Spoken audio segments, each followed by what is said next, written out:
Bonjour à tous, je suis ravie de vous retrouver depuis notre plateau des éditions spéciales de Bâti Actu, en direct du Mondial du bâtiment 2024, dans le contexte d'une crise sans précédent du logement et de la construction neuve et d'un déficit public au plus haut. Le tout couplé avec la nomination tardive d'un nouveau gouvernement, il y a à peine une dizaine de jours après la dissolution intervenue en juillet. Logement, construction, économie, nous vivons donc une rentrée sous tension pour la filière. Et pour en parler, je suis très honorée d'accueillir trois représentants incontournables des professionnels. Faut-il encore les présenter? Donc Jean-Christophe Repon, bonjour monsieur. Bonjour. Donc, président de la CAPEB, monsieur Olivier Saleron, président de la FFV, bonjour.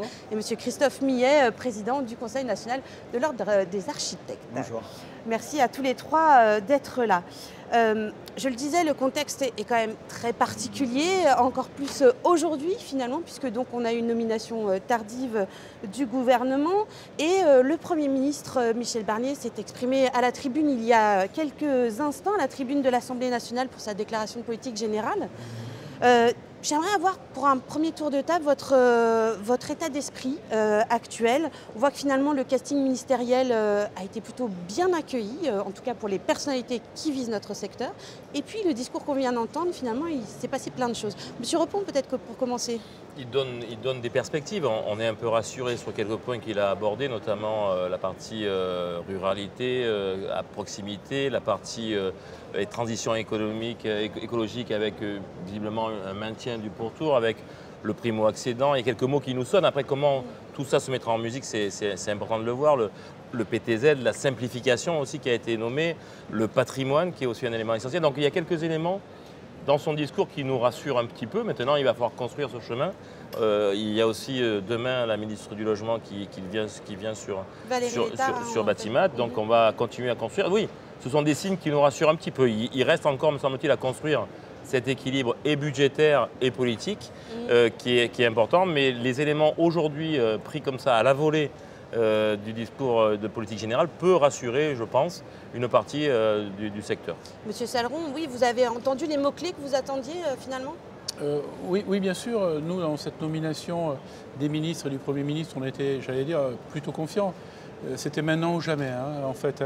Avec des gens qui sont nommés, qui sont acteurs de leur territoire, avec expérience depuis de nombreuses années, qui ont eu des positions soit d'élus locaux, soit de sénateurs, soit de députés, très proches de leur territoire. Et puis qui avaient une fibre logement, une fibre logement transpartisane en plus. Voilà, l'habitude de ces le Premier ministre Barnier, il y a 2 ans, quand il propose un pacte pour le logement, voilà, on dit pourquoi pas. Là, Madame Létard, qui est nommée, que l'on connaît très bien, qui est une experte logement, à la fois logements sociaux, mais aussi logements privés, et puis aussi aménagement du territoire, rénovation énergétique, donc c'était plutôt pas mal. Et puis il ne faut pas oublier aussi Madame Vautrin, qui est aussi aménagement du territoire, décentralisation, avec Madame Gatel qu'on a vu ce matin. Donc finalement, lors de ces nominations, qui ont été très tardives, avec je veux dire, un état de stress permanent depuis la dissolution, depuis début juin, on est resté quand même 3 mois dans le stress, pas pour nous personnellement, mais pour l'ensemble de l'économie française et pour le bâtiment en particulier. Eh bien oui, on a eu beaucoup d'espoir parce que ces mesures sont demandées par la profession, et j'allais dire depuis maintenant pratiquement 2 ans. Elles ont été détricotées, elles ont été annulées. Ça fait 2 ans que les gouvernements successifs n'ont pas accédé aux demandes du bâtiment et ont laissé pourrir la situation, à la fois sur le neuf, où la crise est historique. On va construire 2 fois moins de logements neufs, que ce soit de la petite maison individuelle jusqu'au collectif et au collectif social. Mais aussi, on l'a bien vu, cet état de pataugeoire qu'on a eu en début d'année sur MaPrimeRénov', qui a annulé 85% des dossiers. C'était totalement catastrophique. Je crois que le consensus était commun, transpartisan. Oui, ces mesures aujourd'hui qu'on a entendues, ça y est, on les a entendues, vous les avez écrites, donc on n'y croit pas, voilà, enfin, on y croyait, pardon, mais en tout cas c'est écrit aujourd'hui.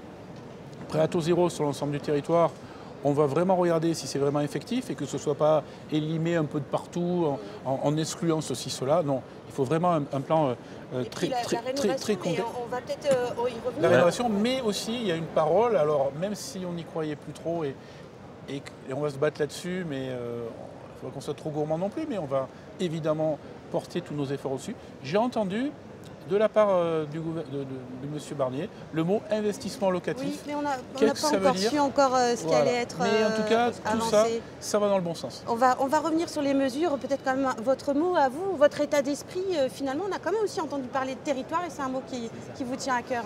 Alors nous, les architectes, bien sûr, on salue le maintien de Rachida Dati déjà dans son poste de ministère de la Culture, qui est notre tutelle, nous, à l'ordre des architectes, première chose, et qui déjà avait engagé une stratégie nationale pour l'architecture qu'on va pouvoir continuer avec elle, et cette notion de ruralité qui nous intéresse et sur laquelle on a déjà commencé à travailler depuis 2 ans. Sur le volet logement, on a entendu les annonces qui ont été faites, bien entendu.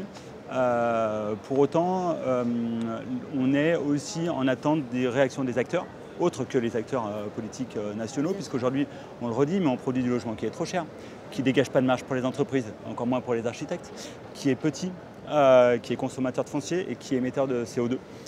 Donc aujourd'hui, ce qu'on attend, nous, notamment, c'est des réponses certes financières, mais c'est surtout des réponses qui nous permettent de produire du logement autrement que ces logements. Si les annonces, que ce soit le PTZ, débloquent la situation, on va dire temporairement, tant mieux, ça va redonner de l'air au secteur. Pour autant, à un moment donné, du fait d'avoir un ZAN aussi un peu plus adapté aux besoins des territoires. Mais surtout, qu'on soit capable, nous, acteurs, de proposer aux décideurs politiques la capacité de faire du logement autrement que celui qu'on produit aujourd'hui. Bien sûr. Alors justement, on parlait aussi de la rénovation. Je fais un petit retour en arrière. Donc avec cette idée d'adaptation du calendrier des rénovations du DPE et finalement aussi de mieux mesurer et de mieux accompagner les particuliers et les entreprises. Ça, j'imagine que ça vous a fait... C'est ce qu'on demande depuis très longtemps, qu'on ait un calendrier qui soit réaliste et donc réalisable. Oui. Donc on a besoin de simplifier. On était parti dans une mesure de simplification, notamment de MaPrimeRénov' et du RGE. Il faut le continuer. Et ça, je pense que c'est transpartisan, cette simplification, l'accès au marché plus grand de plus d'artisans. Vous approuvez ça à la FAB également, hein? Bien sûr. Non, mais dis-le. Je l'approuve. Que vous portez ensemble ce sujet-là. On est d'accord sur 90% des thèmes, alors vous voyez. Il ne faut pas chercher entre nous de différences. Vous réunir, alors. C'est clair. C'est important de pousser dans ce sens-là. Et puis, ce qui est important dans ce moment, moi je pense, où on est en crise, nous au moins en recul de l'activité, c'est redonner de la confiance. C'est-à-dire on doit avoir un récit collectif, que ce soit les architectes, les entrepreneurs ou les artisans entrepreneurs. On a besoin d'avoir une confiance pour que les particuliers investissent. Moi, ce qui est absent un peu, et dont on a parlé hier avec Benoît Bazin, c'est le monde banquier, enfin, le financement de tout ça qui nous paraît. Alors, dans l'investissement, je ne sais pas ce qu'il entend dans l'investissement, mais là, il faut qu'on travaille là-dessus. Et je pense que c'est pour ça que, quel que soit le nom qu'on appelle d'un Grenelle, d'une grande réunification nationale, de poser les éléments d'une réécriture, ça me semble essentiel. Il faut que le monde banquier vienne nous aider à relancer ce mode constructif. D'autant plus finalement, je vais vous faire réagir bien sûr, il y a une phrase qu'a dit, il a commencé son discours de politique générale, Michel Barnier, en reprenant le général de Gaulle, disant « Je vous demande de faire beaucoup avec peu ». Et en partant de presque rien. Alors il a dit quand même, on ne part pas de presque rien, nous la France, puisqu'on est fort de notre territoire, de nos richesses, etc. Mais voilà, il faut faire beaucoup avec peu. Vous vouliez réagir également, oui, Monsieur Millet? Sur le sujet de la réhabilitation, je voulais dire, on n'aura pas de deuxième chance. Les foyers qui investissent là maintenant dans une réhabilitation, qui vont mettre quelques milliers d'euros, qui vont aller chercher une aide, qui vont prendre beaucoup d'énergie pour aller chercher ces aides, parce qu'on sait que c'est compliqué d'aller chercher les aides MaPrimeRénov' et les autres, probablement ne se relanceront pas dans une autre rénovation d'ici les 10 prochaines années. C'est-à-dire qu'on n'a pas de deuxième chance. On ne peut pas rater une rénovation, c'est pour ça que le monogeste, on est très prudent sur le monogeste, parce qu'une fois que ces familles se sont lancées dans modification des fenêtres, changement du granulé, changement, je ne sais pas ce qu'ils vont faire. En tout cas, nous, ce qu'on propose, c'est quand même qu'à partir du moment où on a convaincu un foyer de se lancer dans un acte de réhabilité, il faut qu'il le fasse jusqu'au bout, puisque le climat n'attendra pas, on le sait. Se lancer dans un programme de rénovation, le turnover des maisons fait que de toute façon, elles n'y retourneront pas une deuxième fois. Donc attention au monogeste, on l'a redit, et ça a été des discussions qu'on a eues entre nous, notamment avec la FAB et la CAPEB au sujet de MaPrimeRénov'. Attention à ces sujets-là, on n'aura pas de deuxième chance. Bien sûr. Et alors bien aussi parler de... Vous vouliez rajouter, allez-y, je vous en prie. Je suis tout à fait d'accord, oui, je suis d'accord avec tout le monde aujourd'hui. Oui, mais... À peine 20% des ménages sont capables de faire une rénovation énergétique complète. On reparle de l'histoire du financement finalement. Donc si on fait une rénovation globale sans aide, ce qui était très complexifié depuis quelques temps, quelques mois, eh bien on va exclure non seulement les plus modestes, mais aussi les Français moyens. Donc moi, l'idéal d'avoir que des rénovations énergétiques et l'objectif 200 000, 400 000, 800 000, moi 10 millions par an, je suis d'accord. La seule chose, c'est qu'à un moment donné, il y a le facteur argent, pécuniaire, qui aujourd'hui n'est pas présent. Et donc, il faut que les politiques publiques s'adaptent aussi à cette aide-là. C'est un entrain politique. Si vous voulez faire que des rénovations globales, ce qui a été tenté, eh bien, on n'en aura que 40, 50, 60. On dit, au miracle, par rapport à ce qui a commencé cette année, peut-être qu'on atteindrait les 150 000 cette année. J'en sais rien, j'en doute. Franchement, j'en doute.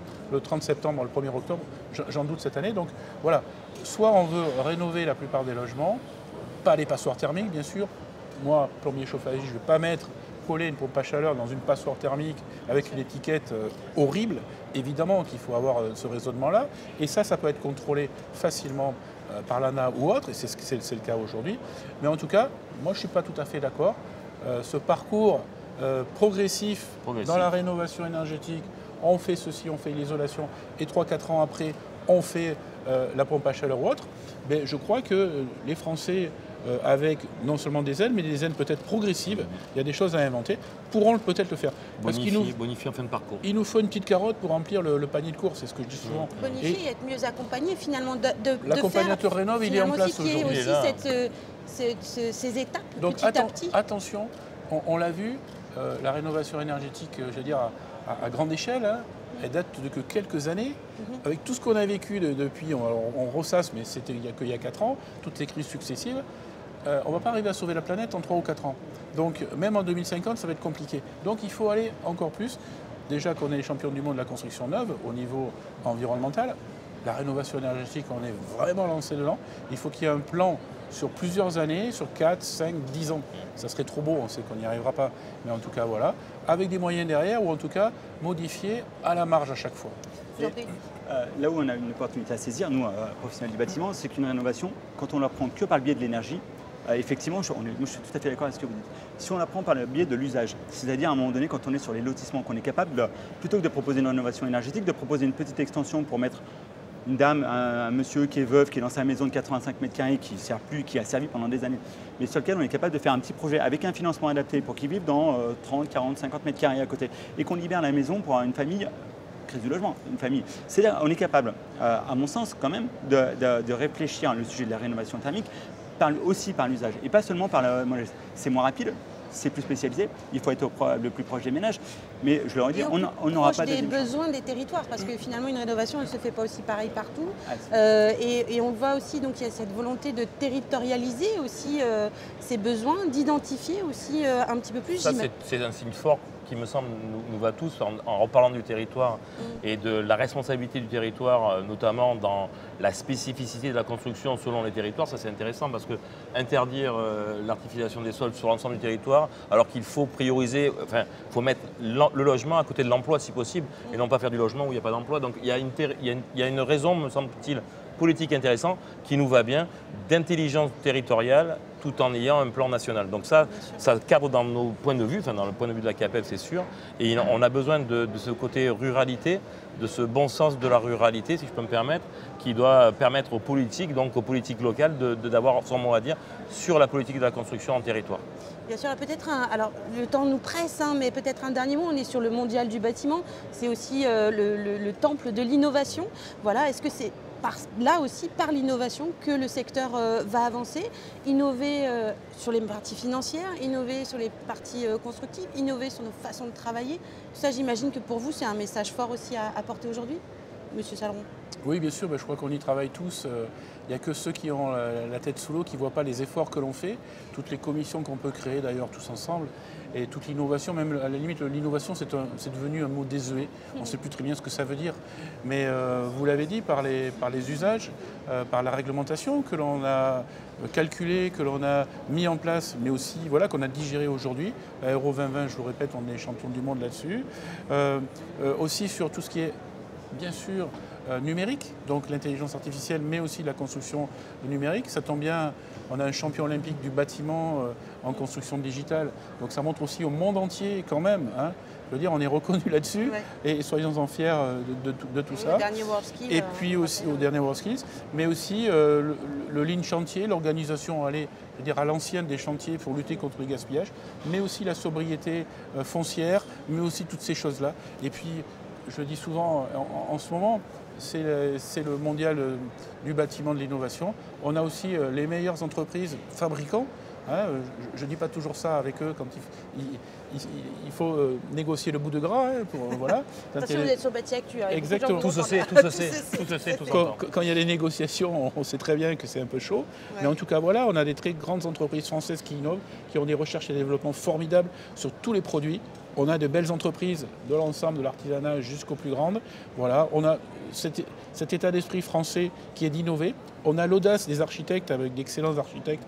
Et je ne brosse pas monsieur, mais c'est vrai. Et puis on en a qui sont extraordinairement connus au niveau mondial, mais qui construisent toujours avec cette sobriété énergétique. Soyons positifs. Après l'annonce de monsieur le Premier ministre, soyons fiers de ça. Ouais. Non, mais enfin, moi, ce que je reçois, on vient au mondial du bâtiment dans une période un peu crispée, avec une baisse d'activité. À la sortie, on a plus d'exposants.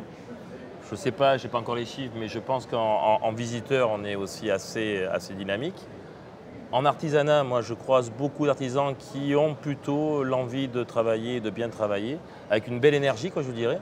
Donc, les éléments forts de la visite de quelques ministres tout récemment nommés, malgré qu'on les ait attendus longtemps et qu'ils soient venus et qu'ils viendront demain sur le mondial du bâtiment, sont pour nous des éléments de confiance générale qu'il faut partager. Donc, je pense que nous devons, collégialement, d'amener une certaine confiance dans le secteur pour aller sur une construction, une dynamique, une activité qu'on doit retrouver le plus rapidement possible, qu'on la mette à plat et qu'on trouve des solutions pour reconstruire un peu différemment. Et la CAPEB œuvrera pour pouvoir travailler dans ce sens. Puis finalement aussi, c'est la collaboration, c'est un petit peu la clé. Hein. Aujourd'hui, dans notre secteur, on le sait. Alors nous, pour Bâti Actu, on le fait quand même depuis très longtemps à rassembler cette filière. On est très heureux de vous avoir tous les trois aujourd'hui. Mais voilà, la collaboration, c'est aussi la clé entre chacun des acteurs de toute la chaîne de valeur, M. Millet. Oui, bien sûr. Alors nous, les architectes, on est très enthousiastes à l'époque qui s'ouvrent, même si certaines agences souffrent, et on le sait, c'est notamment qui travaillent dans le logement collectif. Mais aussi toute cette matière grise dont on a besoin pour projeter notamment nos innovations vers l'acte de construire. On ne fera plus la ville comme on la faisait avant, des terrains agricoles plats pour mettre 30, 40, 50 logements sur lequel on coulera du béton dans les banches. Globalement, ça va s'arrêter pour des raisons de carbonation, pour plein de raisons. Donc on ne fera plus les choses comme avant. Donc il va falloir mettre de la matière grise, il va falloir collaborer avec les entreprises. Il va falloir, et je leur ai dit, je n'ai pas peur, de retrouver de la marge dans les entreprises comme chez les architectes pour innover, ce qui est aussi des choses qui sont assez complexes, y compris chez les architectes.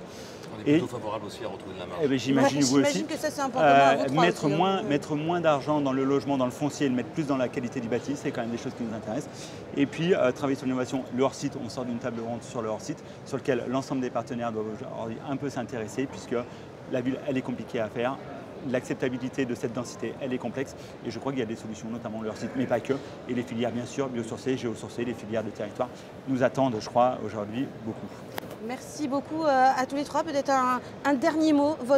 On parlait de notre état d'esprit, donc optimiste. Ouais. Conseil national de la construction et de la rénovation énergétique. Donc ça, c'est vous, votre... Voilà, qui regrouperait tous les... Mais finalement, on n'a pas déjà beaucoup. On a le Conseil national... ça ne marche pas. Non, tout le reste, ça ne marche pas. Tout le reste, ça marche pas. Une remise à plat. Il nous faut quelque chose de sérieux. Et puis qui soit aussi un peu comme le Conseil national de l'industrie. Aussi avec les ministres de tutelle, je n'ai pas peur de dire ça. On a un ministère de plein exercice depuis 7 ans, ce qui est quand même extraordinaire. Quand même, et bravo à Valérie Létard et bravo à M. Barnier d'avoir fait ça. Mais qu'on soit tous comme ça autour de la table et qu'on porte ce message commun sur l'ensemble des entreprises et l'ensemble de l'activité. Donc une remise à plat avec un Grenelle qui suit. pourquoi Nous, pas. c'est un Grenelle, mais Mais peu pas, importe le terme. pas un énième, Pas un énième CNR, Grenelle, on vraiment est d'accord. repenser le modèle constructif du neuf à la rénovation avec la capacité de le faire avec l'ensemble des entreprises, de la TPE au grand groupe. Et tout le monde autour de la table, les Rassembler architectes, les acteurs et venir avec des propositions. les entrepreneurs. Mais écoutez, merci beaucoup à tous les trois. Merci à vous. Merci de nous avoir suivis pour cette édition spéciale de Bâti Actu et on vous dit à très vite pour une autre édition. Merci beaucoup.